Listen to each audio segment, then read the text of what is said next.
여러분 반갑습니다. 지역자치연구소 최영성이고요.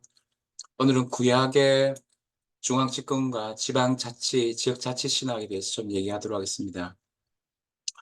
출애굽 이후에 가나안 땅에 정착한 이스라엘 백성은 그 중앙집권적인 왕정 체제를 갖지 않고 상호간의 평등과 자유를 가진 지역자치의 12지파의 연맹 체제를 가지고 있었습니다. 한 지파는 50 내지 100명의 식구를 가진 50개의 시족 연맹으로 구성되어 있었습니다. 이게 이제 굉장히 그 다른 주위 나라 다른 거죠.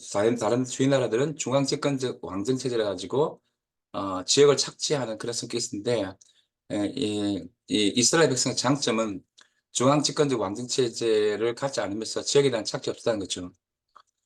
그러면서 이 12지파를 하나로 결속시킨 것은 중앙집권적 정치 권력이 아니라 야훼 하나님에 대한 예배였다는 것이죠. 이러한 이스라엘 정치 체제는 고대 근동 지역에서 매우 특이한 현상이었고, 고대에서 가장 지역 자치가 잘 된 것이었다 이렇게 하셨습니다.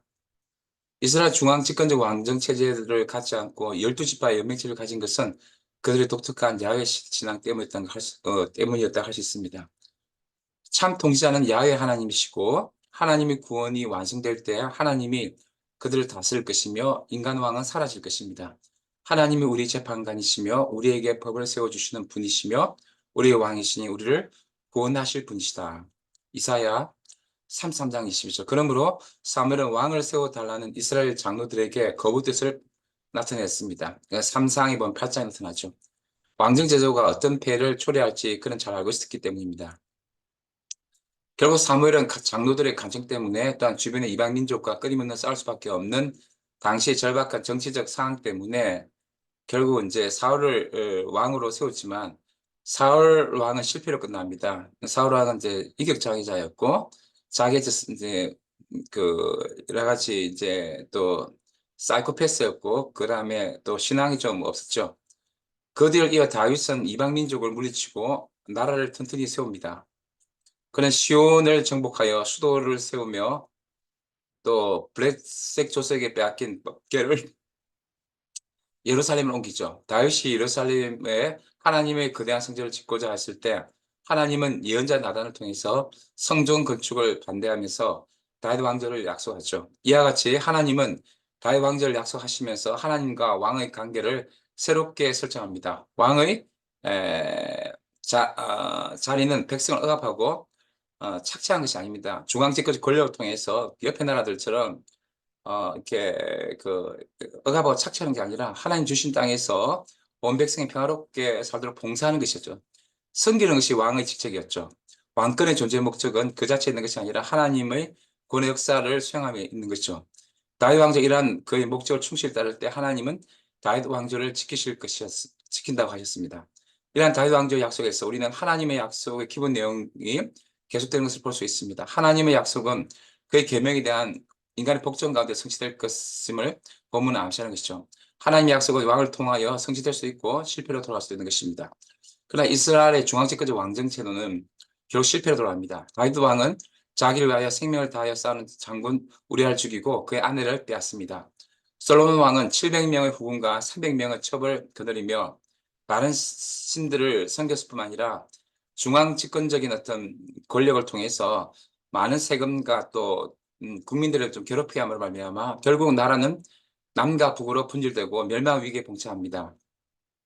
남과 북으로 분열된 이 두 나라도 남이스라엘과 남유다와 북이스라엘이 중앙집권적인 어떤 그 정치 구조 속에서 사실 약자들을 착제하고 또 지역을 착취하게 됩니다.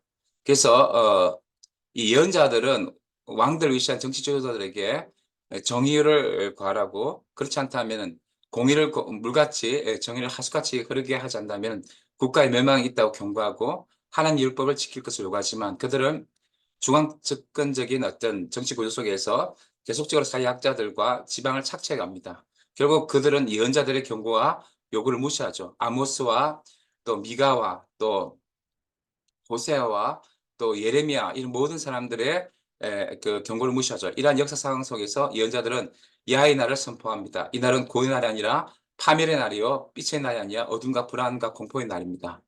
그러나 예언자들은 하나님 심판을 선포하는 것으로 끝나지 않고 심판하면서 하나님의 구원과 축복을 선포합니다. 그들은 하나님 무서운 심판을 선포한 동시에 새로운 미래 희망을 선포하는데 하나님의 새로운 구원의 각을 쓴 사건에 비하여 못사는 것입니다.